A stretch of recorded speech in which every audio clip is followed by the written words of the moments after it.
Их зохиолчийн охин Анандаа ширийн гонигт тавилан. Хосгүй авяас бэлэгтэй ховорхон төрөх яруу наригчийг бурхан илгээдэг хэмээн. Бурхан тэдэнд эдрэнтэй сонин хувь тавилан богинохон нас болгоосон байдаг юм шиг. Монголын шинэ үеийн утга зохиолыг үндэслэгч их зохиолч Нацагд орж хорвоо дэлхийд ердөө 31 наслжээ. Амьд эрүүл явсан хүн улсын наадам үзэн хэмээн уулга алдаж явсан тэрээр 1937 оны наадмаар нас эцэслсэн гэдэг. Наадмаас хойш эсэргүүн хэмээн нэр хойч зүүж хилмигдэн орон шоронд хүртэл орж явсан Нацагд оржийн хувьд олигтой юм үзэхгүй байсан гэж үе тэнгийнх нөхөд хожим дурсан битсэн билээ. Өөрөөр хэлбэл 1937 оны хилмигдүүлэлтийн шуурганд их зохиолч маань амьд сэрүү үлдэхгүй байсан бололтой. Тэгээд бодохоор их зохиолч Нацагд оржод хүссэн ч хүсээгүйч 31 насалж 2 бүсгүйтэй гэрлэн нэг хүүхдийн эцэг болох хувь тавилан тохиожээ. Их зохиолч Нацагд оржийн анхны эхнэр Пагам Долом 5 улсын хэл мэддэг. Тухайн үедээ Монголын хамгийн боловсралтай бүсгүй байсан хэдий ч энэ тухай учир битүүлэг үлджээ. Харин бидний хүүхэд ахуй цагт Нацагд орж баруун Германд амьдарч байсан гин. Орос эхнэр нь Герман гаралтай бүсгүй байсан бахаа гэгчлэн ярагдаж хот хөдөөгүй шуугаан тарж байсан санагдана. Тэгвч Нацагд оржийн Орос эхнэр болоод түүнээс төрсэн ганц охиныхын тухай бас л бүрхэг байсан бололтой. Харин миний хувьд 1970-ад оны эцсээр Шинжлэх ухааны академийн газар зүүн хүрээлэнд хамт ажиллаж байсан Намнанд орж байгаас дараах зүйлсийг лавлав. Намнан багш 1920-ад оны эцсээр Ленинград хотод суралцж байжээ. Намнанд орж байгааг жинкнэрээ бол 1900 онд төрсөн. Харин залуу их нартай болох гээд 5 нас хасч 1905 онд төрсөн гэж албан баримт бичигт бүртгүүлсэн юм гинүлээ хэмээн манай хүрээлэнгийн ахмадууд жич ярилцдагсан. Намнанд орж байгаа хэдийгээр нас сүүдэр 80 шахсан ч эрдэм судлалын ажлаа хийж, ном тохимол бичиж, эрдэм шинжилгээний олон арга бүтээлээ туурахын дээр бидэнтэй үе тэнгийн юм шиг элдв сонин содон зүйлийг ярилцдагсан. Ахмадуудын үдсэн тулснаа хуучлах нь одоо бодохноо амьд архив нууцаа дэлгэх шиг гайхамшигтай сонин сайхан зүйл байжээ. Намнанд орж байгаа яриа. Уг нь Намнан багш бит хоёр дээр үеийн хүрээний сайхан залуусын тухай хөөрөлдөж байсан билээ. Ярианы далимд би наа багш шиг гой хүнч тэр үеийн залуус донд ховорхон байсан байлгүй дээ. Одоо ч та сайхан хിവэрэ шүү гэж хэлэхэд Намнан багш. Хүний залуу нас сайхан байлгүй яах вэ? Чи надтай манайхаар нэг очиж миний залуугийн зургийг үзээрэй. Матгар бариултаа таяг шуундаа өлгчихсэн, цилиндр хэлбэртэй гой малгай тавьчихсан 20 хэдэн настай Намнанд оржийн зураг одоо ч надад байгаа. Зохиолч Нацагд орж бидний үеийн сайхан залуусын нэг байсан юм. Харин Нацгийн Орос авгаа Нина Чистякова бол надтай сууж байсан миний эхнэр юм шүү. Би 20-од оны сүүлчээр Ленинград хотод суралцж байлаа. Тэр үед Орос орон их ядуу, Октябрийн хувьсгал, иргэний дайн, дэлхийн 1-р дайнгад олон жил дайн самууны хөлд тамирчсан байсан хэрэг. Харин монголчууд бидэн шиг баян тансаг хүн тэнд ховорхон байлаа. Төвд хоргоо дурдан, эд бараа элбэг дэлбэг байсан цаг Орос хүүхнүүд бидэнд хандрах дуртай. Би анх Оросд очиод өөрийн үе тэнгийн нэг Орос бүсгүйтэй үерхэж хэдэн жил болсон юм. Харин нутаг болцголсон чинь нөгөөх маань арай хөгшин юм харагдаад. Тэгтэл нэг өдөр 17-оос 18 настай болов гэмээр хонгор шаргал үстэй. Үгээр магтахын аргагүй үзэсгэлэн гоо охин алхаж явхан тэр. Би сэтгэл уярж түүнд дурлаад эхнэрээ олгоод аваад ирсэн юм. Монголдо ирээд бид нэг гэрт хамт амьдарч байлаа. 2 ч удаа хөл зөндтэй болсон боловч тэр үед Орос докторууд элбэг байсан болохоор тэднэр өр хөндүүлэхээр нь би дургу өрөөд чамтаа суусны учир нь өр хөвгтэл үзэх гэсэн юм гэж уурлаад салсан юм. Тэгээд хөөх юм Нацагд орчтой гэрүүл болж нэг охин төрүүлсэн гэж үлээ.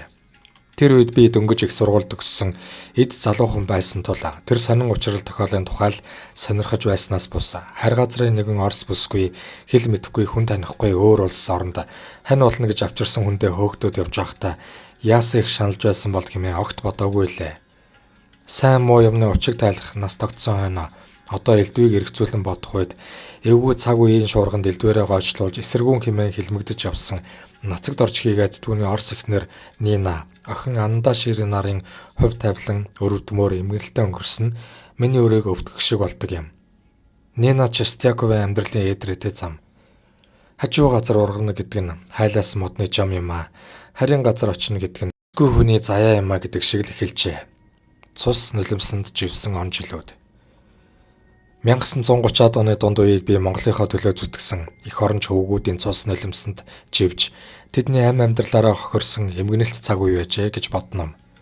Их болсон 6 зүйл хамаг амтны тусын тулд буян үйлийг бүтээж явсан лам нар бөөн бөөнөрөө буудолж үндэс угсаа Монгол эх орноо гэсэн эрдэм намтай шилдэг сайн хүмүүс ч хилмигдэж амь хорогдож байсан тэр хүнд бэрх цагийн салхи хуйсган хөдөлж байсан үед нацагд орж Нина Чистякова нар гэр бүл болжээ. Энэ тухай эрдэмтэн судлаач Балдангуй. Нина Чистякова өөрийн хувь тавилангаар 1930-аад оны ихэр Монгол оронд ирэхэд цагийн байдал тийм ч аятай таатай байгаагүй. Гадаадын хүмүүсийг хардаж сэрдэх уур амьсгал эхэлж байлаа хэмээн тодорхойлжээ. Яг л ийм хүндхэн цагт үед тэд амьдралаа холбон үрийн зурлаа үнэрлсэн нь 1934 оны 3 дугаар сарын 22-нд бөгөөд охинтой болсондоо бөөн баяр хөөр болж их зохиолч эцэг нь өөрийн уншсан дорн дахны олон ном сударт гардаг хүний нэрээр охиндоо Ананда Шири гэснээр хайрлжээ. Зохиолч нацагд орж аав хогтайж дашторжийн удам мах цусныхын тасархаа хэмээн нэгэн охин төрж ээж аваа баярлуулж баясгаж байсан ч хайрт хосуудын аз жаргал баяр баясгалан удаан үргэлжлэхэд тухайн цаг үе тайж удман саад болсоор байсан нь тодорхой ажээ. Нацагд оржийг өөлж гоочлох нь 1929 оны өвлөөс эхэлж ажлаас нь хааллах орлого 1930-аад оноос илт мэдэрэгдэж тэр үед шинжлэх ухааны хүрээлэнгийн бичиг хэргийн эрхлэгч лэгцэгд оржоос нэг нөхөр нь чи нацагд оржийг авчин ажлаас нь гаргах гээд яаж байгаа юм бэ гэж асуухад би ч яах вэ? Тайж феодлуудыг цэвэрлэн зайлуулах заавартай тул зааврыг биелүүлэх ёстой гэж хэлж байжээ. Иймэрхүү өдөө хатгалгын шинжтэй үйлдэлүүд улам даамжирсаар Берлин очид Батожир гэдэг хүн нэрд зохиолчийн шинэ жилийн баяр тэмдэглэж авах үеийн гэрэл зургийг татаад тайш нацагд оржийн банкет гэж ардан тодотхон 1% нь дотоодыг хамгаалахад шилжүүлснээс буруутгах боломж гарч 1932 оны 5 дугаар сарын 18-нд баривчлан мөрдөн байцааж эхэлжээ. Нацагд орж Нина Чистякова хоёр бие биесээ хайрлан эвсэг сайхан амьдарч байсан ч нөхөр нь орон шоронд хоригдсноор амьдын хагацал сэтгэлийн гачаалд өртөж зовсон ч амьдрал салд сарналдгүй харин ч бие биесээ сананд орсох нь улам их болж нацагд орж шоронгийн мянган зовлон шанал жинлэхийн дотор янаг амаргаа мөрөөдөх нэг зовлон хэцүүе. Гэрээ санан бодож гэргийн ханаа мөрөөднө. Зүрхний амраг хүмийн зүүдэнд ороод зовоон гэж хэлсээр хилмигтэн шоронд сууж байхдаа 1932 онд эхнэр Нинага сананд орсож үчжээ. Халах сайхан эрт хайр өгсөн Нина Чистякова Орос хүний өгөөмөр сайхан сэтгэлээр хань нөхрөө шоронд байнга эргэж халамжлан дээдэлж байсан болох нь нацагд оржийн зохиол бүтээлд тусгагдан мөнхөрж үлджээ. Жишээлбэл эргэн тойрж ирэхэд чинь илбэрэлт чамруу тэмүүлнэ. Хонгор хүүгээ санахад гарч уулзахыг бодно. Хаах цагтх нь хэцүүч хайртай хүүмийн хүлээсээр харанхуйг янтанд ороход харж үзэх нь ганцхан насан өндийн хүүмийн намаагаа үргэлж иргсээр гэж бичсэн нь зандалчин хоёрыг харуулуудаас залхалгүй. Эр нөхрөө сангалзан шорон гяндангийн үүд хаалгыг өдөр өнчин сахих залуухан орос эмэгтэй дүр зураг нүдэрнээ тодорхой шиг болно.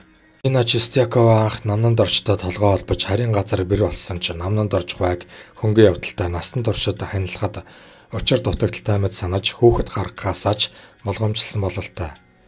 Харин нацагд орчтой үнэнч хайр сэтгэлтэй, хайр таньдаач халамжтай, орон шоронд байхад нь үргэлж эргэж дойрж Орос нутагтаа очиод ч гэсэн хүлээж байсан бололтой. Нина Чистякова 1948 оны 8 дугаар сарын 9-ний өдөр Ананда 14 насан хүрсэн болохоор надтай чацуу өндөр нуруутай, маш авьяаслаг, хөөрхөн охин болсон. Энэ жил 7 дугаар ангид орлоо. Суралцсан бүх хугацаанд онц гарч анги дэвших бүртээ баярын бичиг авч байна хэмээн охиныхоо тухай сэтгэл хангалуун тодорхойлохдоо нэг гэртээ амьдаг нөхөр нацагд оржийг гэж андууран эзэндээ хүрээгүй загтлаа бичсэн эдгээр нацагд орж судлаачдын судалгааны үнэт зүйл болон үлджээ.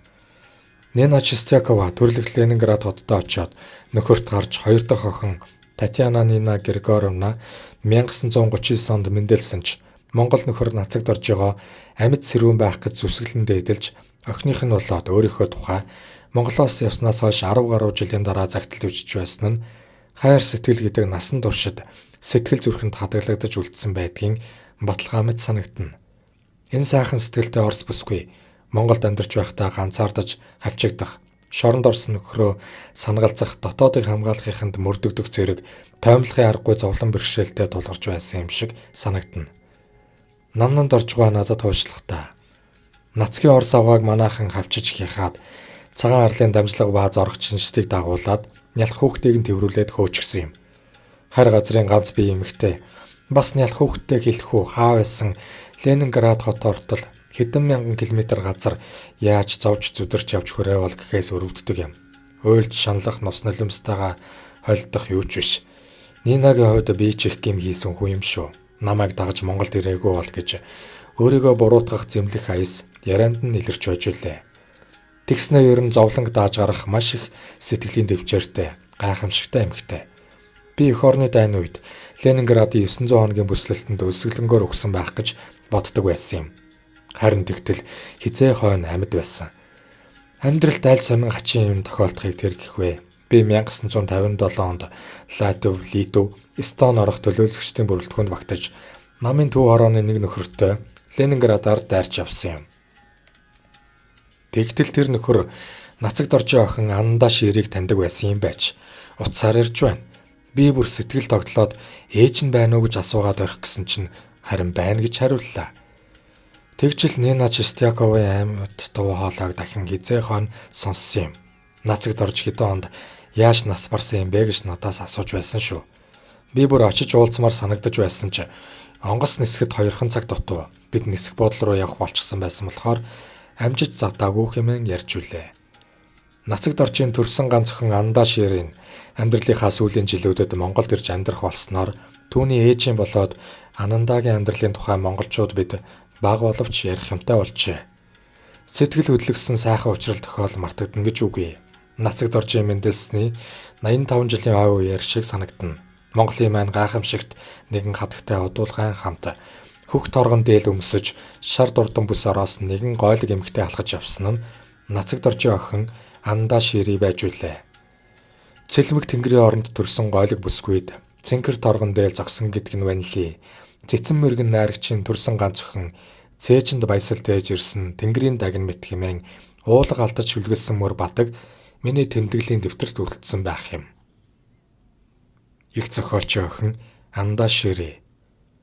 Монголчууд бид нацагт оржийг Орос их нэртэй байсан. Ганц охинтой тэр охин нь Орос оронд байдаг юм гэхээс өөрөөр мэдэх зүйл ховорхон байсан бололтой. Харин Андаа Шири амьдралынхаа сүүлчийн жилүүдэд төрсөн нутаг Монголдо орж Монголын иргэн болсноор нацагт оржийн эхнэр хүүхдийн талаар ярих хэлэх юмтай болжээ. Эрдэмтэд судлаачид ч энэ талаар янз бүрийн сонин эвлэлд багсах юм бичих болж тэр бүхнийг эмгэтхэн дүн шинжилгээ хийж эрдэмтэн балдан хувь заяаны эрхээр хагдсан бүсгүүчүүд нэртэй ном бичжээ. Эндээс үзэхэд Нина Чистякова нацагт орж хоёр Улаанбаатар хотод танилцсан. 1932 онд гэр бүл болж шинжлэх ухааны хүрээлэнгээс нацагт оржид өгсөн одоогийн 10 жилийн 1-р дунд сургуулийн урд тухайн үедээ Шожооны гудам нэртэй газар байсан баруун тийш харсан жижиг шавар байшинд гал голомтой бадрааж байжээ гэдг нь тодорхой байгаа юм. Нина Чистякова Ленинград хотноо 1909 онд төрсэн. Намнанд оржоос 9 дүү, харин нацагт оржоос 3хан дүү эмэгтэй байсан хагаад их нь Немц фон Фишерийн удмын хүн байсан байна. Охин Андаа бичгтээ ээж маань 8 наснда бүттэн өнчирч загалмайсан ээжийнхээ гар дээр өсч хүмүүжсэн юм. Ээж бүх юмд цэвэр цэмцгэр хандах, цагийг нарийн барьж ажилсаг байх зан чанарыг эхээсээ өвлөн авсан билээ. Юм сайн ойж нэгтэг байв. Ленинградын бүсэлтэнд болон Алтай хязгаарт нүүн шилжиж байх үедээ ээж маань маш төсвөр хадуучилтайгаар хүнд бэрхшээлийг гитлэнд авсан гэжээ. Эндээс хэрэгцүүлэн бодвол Нина Чистякова өсөктөө өнчрөл хагацлын зовлон амсаж охин насаа үдэж ядан явхдаа очрын намнанд орж гэгч Монгол эртээ учирч харь оронд ирж хань ажил болсон эр нөхөртөөгөө таарч өр хүүхэд төрүүлэн жаргалтай сайхан амьдрах зам нь нээгдсэн ч тухайн нийгмийн байдал цагийн төрх эвгүүрхсэн нь цаашид амар тайван аж төрөх боломжгүй болгосон бололтой. Цаг төрийн байдал цаашид хамт амьдарч болохгүй болгочход байгааг нацагт орж болон Нина Чистякова хоёр аль аль нь мэдэрч хагцад сална гэдэг түмэн зовлонгийн үүд нээгдэн гэдгийг ч нацагт орж гэргийн хүүхдээсээ хагцгүй гэдэг шүлэгт маш тодорхой дүрсэлж хойч үеийн бидэндээ бичиж үлдээжээ. Энэ шүлэгт эцэг их хоёулаа, инхрийн охинтой гуруулаа, эндүрч хоомгоодож бодвол энэ гурвангийн зовлон гэж бичээд үхтэл үр харам гэдгийн учир ганц охинтой бүрчиг санаа тавин гансарч Ганц охиноо бодох үед хайрлах сэтгэл ундрна. Гаслан торчлон ийм тул хаанаас түүнийг туслана хэмээн аргагүйдэж хүчин мөхөссөн элэг зүрхээ хэмлэж буй найрагч Нацагт Оржийн сэтгэлийн үг үеийн үед шүлэг хэмээх хөшөө дурсамж болон мөнхөр үлджээ. Амьдрал салвал эцэг их охин энэ гурвангийн зовлон ихнэ гэдгийг цэцэн мэргэн найрагч мэдхийн дэдээр мэдсэн бололтой. 1930-аад оны хилмигтэлтэнд өртөж азар амьд мэнд гарсан намнад оржгүй тухайн цаг үеийн байдалд үнэлэлт дүнлэлт өгч Нина Чистяковаг манай дотоодыг хамгаалахын хөөж явуулсан гэж бодсон ч юм уу эсвэл үнэхээр хөөж явуулсан гэдгийг нь мэдэнч байсан ч юм уу ямар тач Нацагт Оржийн Орос авгааг манаахан жинжид дагуулад хүүхдийг нь тэрврүүлээд төрсөн нутг руу хөөжгсөн юм гэж хэлснийг их зохиолчийн талаар нэлээдгүй судалгаа хийсэн эрдэмтэн судлаач Балдангуйгаас лавлахад тэрбээр Андаа Ширэгийн хэлсэн ээжийг нэгэн танил нь цэргийн машин суулгаж хил хүргэсэн юм гэдгийг давтаж үлээ. Балдангуй бичснээс энэ талаар нэлээд илэрхийлэнгүй штат бол Ананда эрүүлэнх амар тайван өсөж торнож 2 ой өнгөрч байтал Нина Чистякова учир шалтгаан нь мэдэгдэхгүй нутагтаа буцах болжээ. Ананда өөрийнхөө намтарт бичснээр эцэг маань намайг өөртөөгөө хамт байлгахыг ээжэд гуйсан боловч ээж зөвшөөрөөгүй ааваас нугдаж нутаг руугаа явсан юм байна үлээ. Би түүнийг сүулт мэдсэн юм. Харин ээж маань Монголд хэрхэн амьдарч байснаа надад ярьдаггүй гэжээ. Нина Чистякова Монголд маш аз жаргалтай амар тайван амьдарч байсан бол тэр тухайга бахархалтайгаар ам бардам ярьж хуучилж баймар санагдана. Гэвч Монголд Нина Чистяковагийн хувьд сэтгэлийн шарахтай нутаг уцхтаач баггүй зовлон бэрхшээлийг туулж харсан байх гэсэн таамаг сэтгэлийн минь орон зайг илүүтэй эзэгнэн.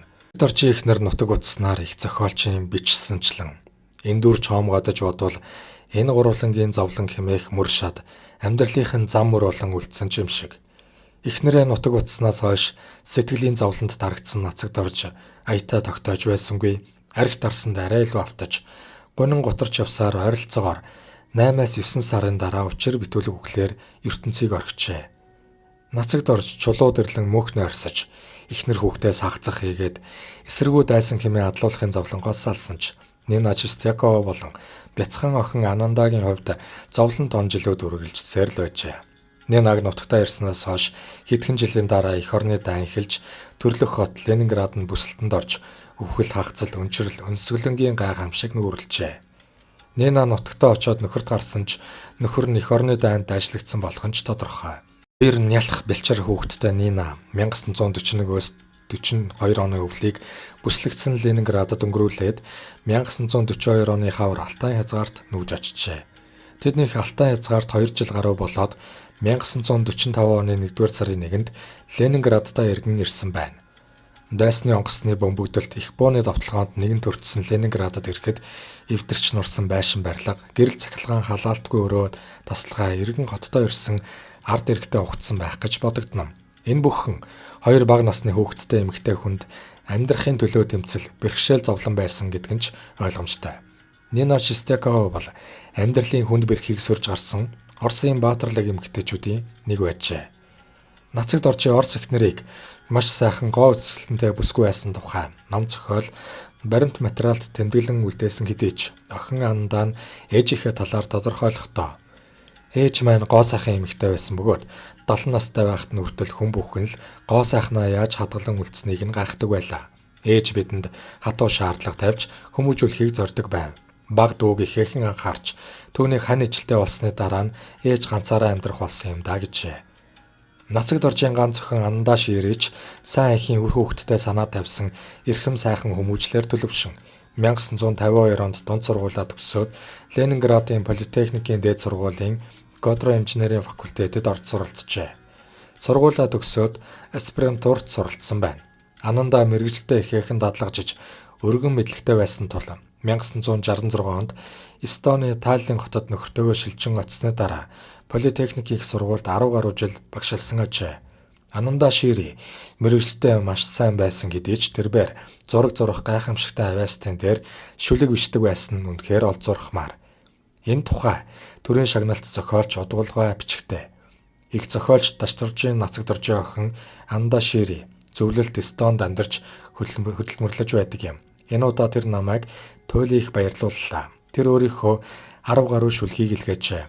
Нацагт Оржийн зохиолыг бишрэн Уншигч манай орны болон гадаад олон түмэнд миний энэ баярлаж байгааг хуваалцна гэж итгэж байна. Би Андагийнхаа энэ шүлгэнд байглаас саяасан зүйл мэд их олзуурхлаа гэж уулга алджээ.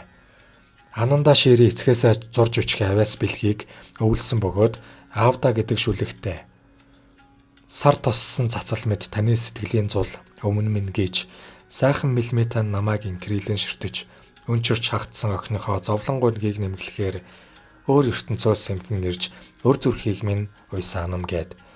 Би энэ шүлгэнд их юм шингээсэн.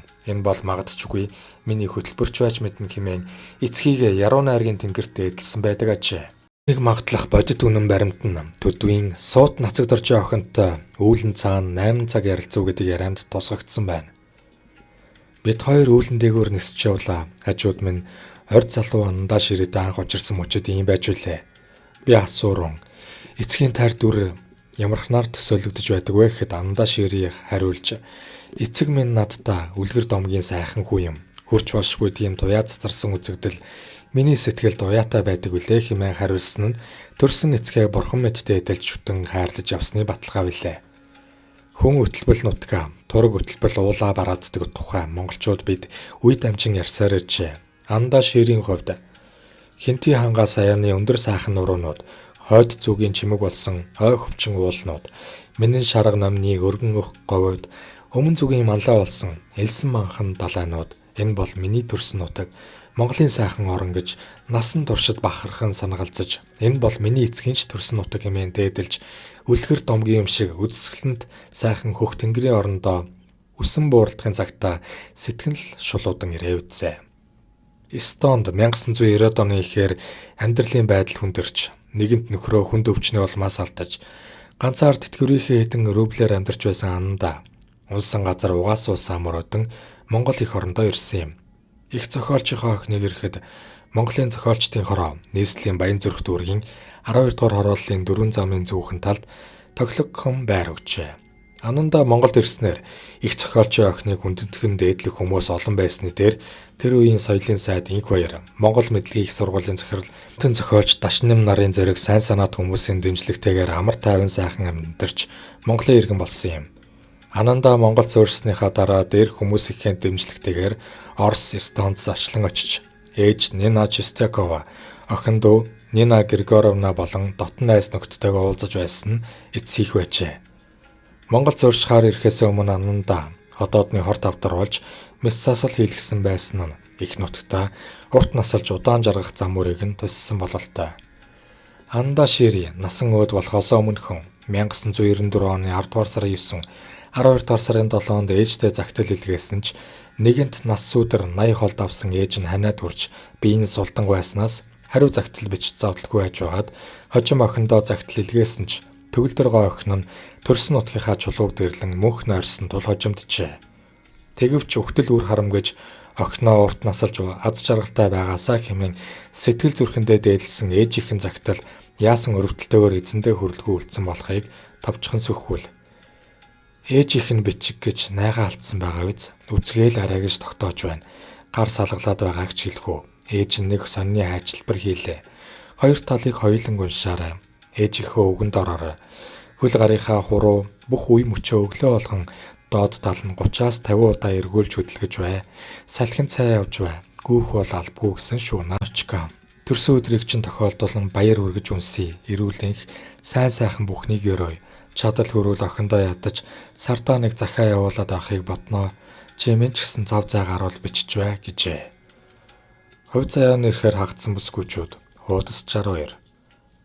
60 нас хүрсэн охиндоо хандаж өргөлж үе мөчөө хөдөлгөж салхинд явж бай гэж захихтаа ээжийнхээ өгөнд ороо хэмээн сануулж байгаа. Их хүний тэр хайр халамж үрээд эдлэх сэтгэлийг үгээр илэрхийлэхийн аргагүй.